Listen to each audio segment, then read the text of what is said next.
राम राम भाई सभी साथियों को, जितने भी अपने हरियाणा सीईटी मेंस की तैयारी करने वाले भाई बहन हैं सभी को राम राम। हरियाणा सीईटी मेंस को लेकर आज एक बहुत ही बड़ी खबर लेके आया हूं। जितने भी टॉपर्स हैं, जिनके नंबर अच्छे हैं, उन सभी के लिए एक शानदार अपडेट है। आज वो खबर है जिसका इंतजार आप हर रोज़ करते हो। तो मैं आपको बता दूं भाई, सबसे पहले देखो, ये जो मीटिंग थी ना 4 तारीख को, उस दिन मैंने आपको शाम को जब ये नोटिस वायरल हुआ था, मैंने तभी आपको एक वीडियो बना के बता दिया था कि ऐसा कुछ नहीं है, ये एक नॉर्मल मीटिंग है, मंत्रिमंडल की मीटिंग है, उसमें कोई क्वालिफाइंग का मुद्दा नहीं है।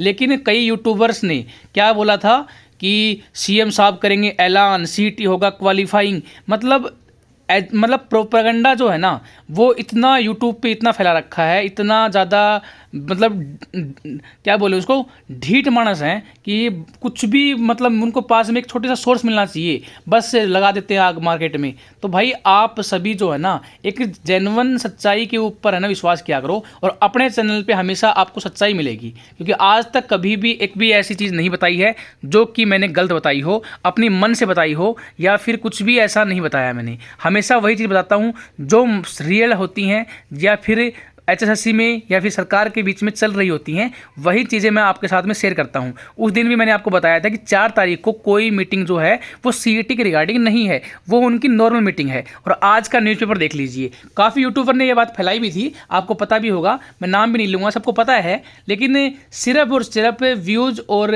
मतलब सब्सक्राइबर के लिए लोग ऐसा मतलब करते हैं, लेकिन ऐसा नहीं होना चाहिए। जो चीज़ जेन्युइन है वही हमेशा बतानी चाहिए। अब देख ली भाई, यहाँ पे आप अगर पढ़ोगे ना, मंत्रिमंडल की जो बैठक में सीईटी से संबंधित कोई एजेंडा नहीं, मतलब सीईटी का कोई मतलब नहीं है, साफ हो चुका है आज। और उस दिन भी मैंने बता दिया था, वैसे परसों ही बता दिया था आपको, लेकिन फिर भी कुछ बच्चों को डाउट था कि नहीं सीईटी की मीटिंग जो है वो 4 को होगी। मैंने साफ साफ बताया था, वो वीडियो आज भी पड़ी हुई है, आप देख सकते हो, ठीक है। लेकिन यहाँ पे अगर बात करें तो इसमें साफ साफ बोला है कि हरियाणा मंत्रिमंडल की बैठक 4 जुलाई को होगी। इस बैठक में चल रही भर्तियों से संबंधित सीईटी को क्वालिफाइंग करने या 4 गुणा की शर्त हटाने का एजेंडा शामिल नहीं है। अभी तक तो मंत्रिमंडल की बैठक का एजेंडा ही तैयार नहीं हुआ है। हरियाणा सरकार और हरियाणा कर्मचारी चयन आयोग बार बार दावा कर रहा है कि एक बार भर्ती प्रक्रिया शुरू होने के बाद बीच में नियम नहीं बदले जा सकते। मैं हर बार यही बोलता आ रहा हूं कि भाई चांसेस नहीं है, अगर अमेंडमेंट होगा ना तो ये भर्ती डिले होगी 100%। देखो हर एक बात बोली थी ना, वो बात सामने आ रही है, लेकिन कुछ लोगों को सिर्फ और सिर्फ आर्गुमेंट करने होते हैं बस। और कुछ लोगों को, ये जो यूट्यूबर्स हैं ना, उनका कुछ नहीं है भाई। कुछ लोग अपने व्यूज के चक्कर में कुछ भी बात फैला देते हैं, और आप लोग क्या है, भ्रमित हो जाते हो, और उसके बाद में आप लोग सोचते हो कि यार हाँ हाँ सही बोल रहा है, हाँ हाँ सही बोल रहा है। भाई कुछ चीज़ें ऐसी होती हैं जो कानून के दायरे के अंदर होती हैं। ऐसा नहीं है कि कानून जो है ना सरकार बनाती ज़रूर है, लेकिन तोड़ जल्दी से नहीं सकती। तोड़ने का काम जो है ना वो ऐसे नहीं होता है, ठीक है। कानून बनाना आसान है, लेकिन उसको तोड़ना जो है ना, वो हर एक चीज़ देखी जाती है। और बीच भर्ती प्रक्रिया के बीच में तो तोड़ना मुश्किल ही नहीं, नामुमकिन है भाई। हाँ, ये चीज़ मैंने आपको बार बार बताई है कि सिर्फ एक ऑप्शन है, सिर्फ एक ऑप्शन है 10 गुना या 15 गुना बुलाने का बच्चों को। सिर्फ एक ऑप्शन है, ऑप्शन वो है कि भाई इन भर्तियों को वापस लिया जाए, उसके बाद में अमेंडमेंट किया जाए, उसके बाद में दोबारा से री एडवर्टाइजमेंट किया जाए। और अगर ये कर दिया तो ये भर्तियां जाके जाएंगी दिसंबर तक। दिसंबर में जाके इनके फॉर्म भरे जाएंगे। उसके बाद में कब ये पेपर करवाएंगे, कब इनका रिजल्ट तैयार करेंगे, तो ये साल क्या है, इलेक्शन से पहले ये पॉसिबल ही नहीं है। इसीलिए सरकार जो है वो बैक स्टेप जो है नहीं ले रही है। ये हकीकत है, इसको आप स्वीकार कर लो तो बेस्ट है, क्योंकि भाई मैं हमेशा आपको सच्चाई से अवगत करवाता हूँ, झूठ मेरी बोलने की आदत है नहीं। अगर बात करें तो देखिए, चूंकि विज्ञापन में 4 से 5 गुना तक को शॉर्टलिस्ट करने का मानदंड सार्वजनिक किया हुआ है, इसलिए अब इसे बदला नहीं जा सकता। अगर अदालत कोई निर्देश दे दे तो बात अलग है। देखो अदालत अगर निर्देश दे देती कोई बात अलग है, इसमें भी लॉजिक है। ऐसा नहीं है कि अदालत ने दे दिया तो भाई क्या, देखो अगर रिव्यू जो है ना, रिव्यू अगर मान लीजिए आज कोर्ट की तरफ से लग जाए कि हाँ भाई इसको क्वालिफाइंग कर दो, या फिर कह दे कोर्ट करे 15 गुना कर दो, या फिर कह दे 10 गुना कर दो, तो क्या होगा पता है, तो भी केस होंगे, केस होंगे 100%। अभी क्या है, अभी कोर्ट में क्या है, सिर्फ और सिर्फ जो क्वालिफाइड कैंडिडेट है ना, वो इस टाइम पर कोर्ट में पैटिशनर बने हुए हैं, ठीक है। बाद में क्या होगा, बाद में अपोजिशन में कौन आएगा, 4 गुना जो टॉपर्स होंगे वो आएंगे। अब ये मत पूछना कि टॉपर्स कौन है, टॉपर्स कोई भी हो सकता है। 50 नंबर वाला भी केस कर देना कि सर मैं इस पॉलिसी के विरोध में हूं, क्योंकि ये पॉलिसी बनाई गई थी, उसी हिसाब से एग्जाम कंडक्ट करवाया जाना चाहिए, तो वो 50 नंबर वाला भी क्लेम कर सकता है। ऐसा नहीं है कि जिसके 80 नंबर आए हैं वही क्लेम करे। कोई भी रैंडम बच्चा जिसने सीईटी दिया था वो इस पॉलिसी के खिलाफ कभी भी जा सकता है। अगर मान लीजिए आज कोर्ट ने आदेश दे दिया कि 50 नंबर से ऊपर वाले को सभी को बुला लो, ठीक है, तो 51 नंबर वाला भी जाके खड़ा हो जाएगा कि ऐसा कैसे। 4 गुना की पॉलिसी है तो 4 गुना के अकॉर्डिंग ही एक भर्ती पूरी होनी चाहिए, नहीं तो विड्रॉ करनी चाहिए। और विड्रॉ होंगी फिर ये, ठीक है, और ये भर्ती डिले होगी, 100% होगी, क्योंकि कुछ चीज़ें ऐसी होती है कानून के दायरे में होके होती हैं। अब कुछ बच्चे बोलते हैं कि भाई सीईटी जो है ना वो क्वालिफाइंग कर सकती है सरकार कभी भी चाहे। मैं बोलता हूँ भाई नहीं कर सकती। फिर बोलते हैं कि बीच में जो कोर्ट ने क्या है अदर स्टेट वालों को नंबर भी दिए हैं, 5 नंबर एक्स्ट्रा, बीच में कैसे दे दिए। तो भाई वो उनके क्या है, मानव के अधिकार जो है ना उनका उल्लंघन करता है। हरियाणा वालों को तुम दे रहे हो, अदर स्टेट वालों को नहीं दे रहे, इसका क्या मतलब है? इसका क्या मतलब है? दो तो दो, दोनों को दो, अदरवाइज किसी को मत दो। तो वो एक अधिकारों से संबंधित चीज़ें हैं। यहाँ पे क्या है, यहाँ पे एक पॉलिसी है कि भाई हम टॉपर्स को बुलाएंगे, जो अच्छे नंबर लेगा उसको बुलाएंगे, जो अच्छे नंबर नहीं लेगा उसको नहीं बुलाएंगे। तो इस पॉलिसी में अमेंडमेंट करना जो है ना वो अगली पॉलिसी में होगा। अब सीईटी के जो अगले वाले स्टेज है ना उसमें ही होगा, उससे पहले नहीं हो सकता। ठीक है, मैं बार बार बताता रहा हूँ, अब लास्ट पर समझ लीजिए यही चीज़ है और यही हकीकत है। हाँ, सीईटी क्वालिफाइंग की मांग जायज़ है, इसमें कोई शक नहीं है। मांग सीईटी क्वालिफाइंग को लेकर नहीं, 15 गुना तक मांग जो है वो जायज़ है, इससे ऊपर की जो मांग है वो जायज़ नहीं है। ठीक है, क्योंकि सीईटी क्वालिफाइंग का मतलब ये है कि 38 नंबर वाला भी एग्जाम में बैठेगा, और 38 नंबर वाला मैं नहीं समझता कि भाई वो 3 महीने या 4 महीने या 6 महीने में तैयारी करके आईएएस या आईपीएस बन सकता है। हाँ, बनने में बनते हैं, लेकिन ऐसे केस एक आधे मिलते हैं, और वो भी ऐसे नहीं कि 4 महीने में बन जाएगा। वो भी दिन रात मेहनत करने वाले बच्चे होते हैं। ठीक है, ठीक है, उसको अगला मौका मिल जाएगा अगले साल। मतलब अगर इतना ही पढ़ाकू बच्चा है तो वो अगले साल कर लेगा ना कंपटीशन में। ठीक है, तो 38 नंबर वाले के फेवर में मैं बिल्कुल भी नहीं हूँ, मैं सिर्फ और सिर्फ 15 गुना के फेवर में हूँ, और ये चीज़ गलत है। 4 गुना वाली पॉलिसी गलत है, 15 गुना वाली पॉलिसी होनी चाहिए थी, और ये होनी ही चाहिए थी।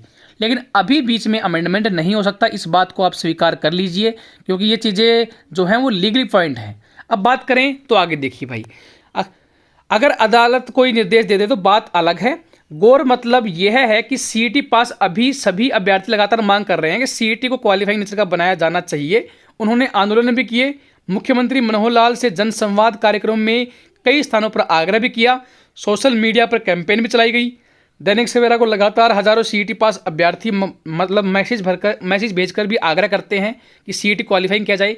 तो इनका कोई तुक नहीं है भाई। अब क्यों नहीं है? क्योंकि जब तक ये पॉलिसी है, भर्ती प्रक्रिया इसी तरीके से होगी। हाँ, पॉलिसी चेंज होने के बाद में कुछ चीज़ें हो सकती है। अब मैं आपको बता देता हूँ अगली चीज़ें।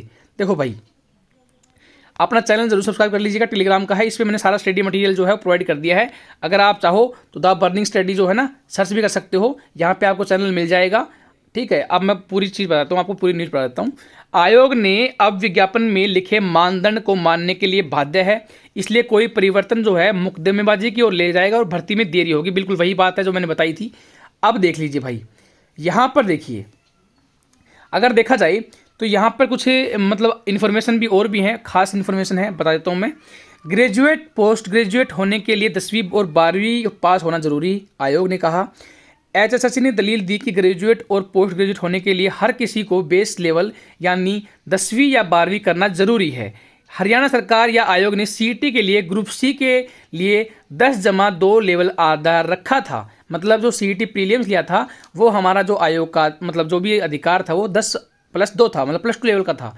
याचिकाकर्ता आयोग को निर्देश नहीं दे सकता है कि पहले चरण यानी सीईटी में उनकी विषय से संबंधित प्रश्नों को शामिल किया जाए।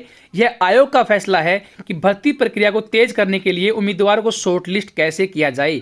आयोग ने कहा कि याचिकाकर्ताओं ने पुनर्विचार याचिका में दिए हैं, उन्हें हाईकोर्ट पहले ही डील कर चुका है और याचिका का निपटारा जो है वो 12 मई 2023 को कर चुका है। तो मतलब की बात ये है कि जो बच्चे जो अभी जो अप्लीकेशन लगा रहे हैं ना कि जो टेक्निकल वाले बच्चे की हमें मौका मिलना चाहिए, तो उसको भी साफ साफ नकार दिया है।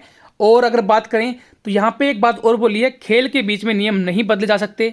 जेन्युइन चीज़ है, इसमें गलत नहीं है कुछ भी। आयोग ने दलील दी है कि खेल के नियम बीच में नहीं बदले जा सकते।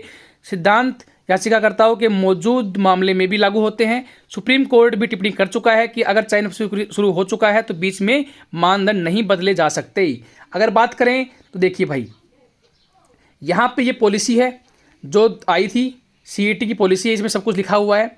अगर बात करें तो इसमें भी साफ साफ बोल रहा है कि हरियाणा कर्मचारी चयन आयोग की तरफ से ग्रुप सी पदों के लिए सीईटी भर्ती परीक्षा पास करने वाले सभी अभ्यर्थियों को ग्रुप सी पदों की लिखित परीक्षा के लिए बुलाए जाने की मांग लगातार सभी अभ्यर्थी कर रहे हैं, मगर उनकी इस मांग को धक्का लगा है। आयोग ने पंजाब एवं हरियाणा हाई कोर्ट में दायर एक याचिका में जवाब में आग्रह किया है कि याचिकाओं की याचिका जो है वो रद्द कर दी जाए, क्योंकि याचिकाकर्ताओं ने सीईटी पॉलिसी को चुनौती नहीं दी थी, इसलिए संबंधित विषय का पेपर जो है वो लिए बगैर शॉर्टलिस्ट करने का याचिकाकर्ताओं को तर्क जो है वो निराधार है। आयोग ने कहा है कि सीईटी पॉलिसी 5 मई 2022 को प्रकाशित हुई थी।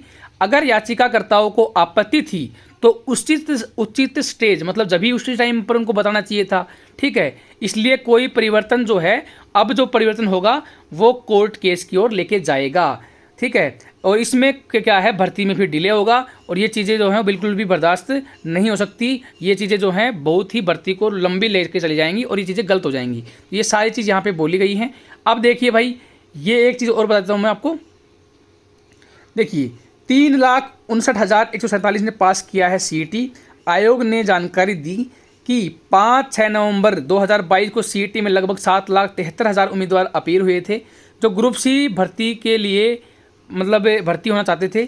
आयोग ने 10 जनवरी 2023 को रिजल्ट घोषित किया, जिसमें 7,73,000 में से 3,59,000 उम्मीदवार पास हुए, इसलिए खेल शुरू हो चुका है और आयोग ने पहले चरण का रिजल्ट जो है घोषित कर चुका है। इसलिए याचिकाकर्ताओं की किसी भी प्रकार की रिलीफ प्राप्त करने के लिए अयोग्य है, क्योंकि खेल शुरू हो चुका है और भर्ती प्रक्रिया आधी से ज़्यादा पार हो चुकी है। मतलब कोई चांस नहीं है, यहाँ पे साफ साफ बोल दिया कि 0% चांस है भाई। तो जो बात मैं बोलता हूँ वो ऐसे नहीं बोलता भाई, मैं हर एक चीज़ देख के बोलता हूँ। ऐसे बाकी यूट्यूबर्स की तरह नहीं हूँ कि मैंने थंबनेल बना दिया कि भाई सीएम साहब आज ऐलान कर देंगे कि हो जाएगा क्वालिफाई, ठीक है, या फिर मैं बोलूँगा कि आप सीएम साहब करेंगे, आपको देंगे गुड न्यूज़ 4 जुलाई को हो जाएगी। यार ऐसे थंबनेल बनाने से व्यूज आ सकते हैं, लेकिन आपका जो खुद का क्रेडिट है ना कि आप पे लोग विश्वास करते हैं, वो विश्वास नहीं करते, ठीक है। तो ऐसे बहुत हैं, ठीक है। वैसे बहुत यूट्यूबर्स हैं जो सिर्फ और सिर्फ व्यूज़ के लिए कुछ भी कर लेते हैं। आप सभी को हमारे इस चैनल के ऊपर हमेशा ऑथेंटिक न्यूज़ मिलेगी। आज तक कोई भी गलत इन्फॉर्मेशन नहीं दी है। जो जेन्युइन चीज़ें होती हैं वही मैं बताता हूँ, उसके अलावा आपको कुछ नहीं बताता। आगे देखिए भाई, अगर याचिकाकर्ताओं को अनुमति दी तो दूसरे उम्मीदवारों के लिए अनुचित मिसाल बनेगा। आयोग ने यह भी बोल दिया है कि हरियाणा कर्मचारी चयन आयोग ने दलील दी थी कि अगर याचिकाकर्ताओं को स्किल टेस्ट में अपीयर होने की अनुमति दी गई तो दूसरे ऐसे उम्मीदवारों के लिए यह अनुचित मिसाल बनेगी जो स्किल टेस्ट की शॉर्टलिस्टेड उम्मीदवारों से नहीं आएंगे। इससे अनावश्यक मुकदमेबाजी बढ़ेगी और सुप्रीम कोर्ट के शासनादेश के लिए विरोध होगा। मतलब सुप्रीम कोर्ट के जो आदेश हैं उसका भी विरोध होगा। हरियाणा सरकार ने जो नीति, नियम और गाइडलाइंस बनाई है उनके अनुसार ही ग्रुप सी व ग्रुप डी पदों के लिए निष्पक्ष, पारदर्शिता एवं बिना भेदभाव के चयन होगा। मतलब जो मेरिट वाले बच्चे हैं उनको प्राथमिकता दी जाएगी। जब एक बार सरकार ने पॉलिसी बना दी तो आयोग को उसके सच्चे अक्षर और भाव से निष्ठापूर्वक पालन करना पड़ेगा। इसलिए यह याचिका रद्द करने योग्य है। इसलिए इसमें सुप्रीम कोर्ट की तरफ से इस प्रकार के विषय में दिए गए फैसले को विरुद्ध तथ्य है। संविधान के साथ तालमेल वाली जो एग्जीक्यूटिव ने काफ़ी चर्चा के बाद तैयार इस पॉलिसी को चुनौती देना याचिकाकर्ताओं की तरफ से भर्ती प्रक्रिया को रोकना केंद्र से प्रयास किया है। मतलब से मेन बात वही है कि अब चेंज कुछ भी नहीं हो सकता भाई। तो ये सारी चीज़ें मैंने आपको बता दी हैं। शायद मैंने ये पहले बताई आपको, लेकिन पहले शायद आपको कम समझ में आई होंगी, लेकिन आज शायद आपको ज़्यादा समझ में आ जाएंगी, ठीक है। सच्चाई ये है, पॉलिसी गलत है, रियल में गलत है, 4 गुना नहीं होना चाहिए था, लेकिन भाई अब बीच में बदलाव नहीं हो सकता, ये भी सच्चाई है, ठीक है। तो आप अपनी तैयारी करते रहो। और मैं अब लास्ट बार बोल रहा हूँ भाई, आज के बाद में सीईटी क्वालिफाइंग को लेकर जितने बच्चे जो तैयारी कर रहे हैं ना, तो भाई सीधी सीधी बात यही बोलूँगा कि आप अपनी तैयारी ज़रूर रखो, लेकिन ग्रुप डी के सिलेबस के अकॉर्डिंग रखो, ठीक है। ऐसा मत सोचो कि बीच में बदलाव हो सकता है। चांसेस 0.1% हैं, और 0.1% भी मैंने बताया हमेशा कि भाई वो जो 0.1% या फिर 1% चांस जो है ना, वो भी इस तरीके से हैं कि इन वैकेंसी को विड्रॉ किया जाए, उसके बाद में से अमेंडमेंट किया जाए, बाद में री एडवर्टाइजमेंट किया जाए।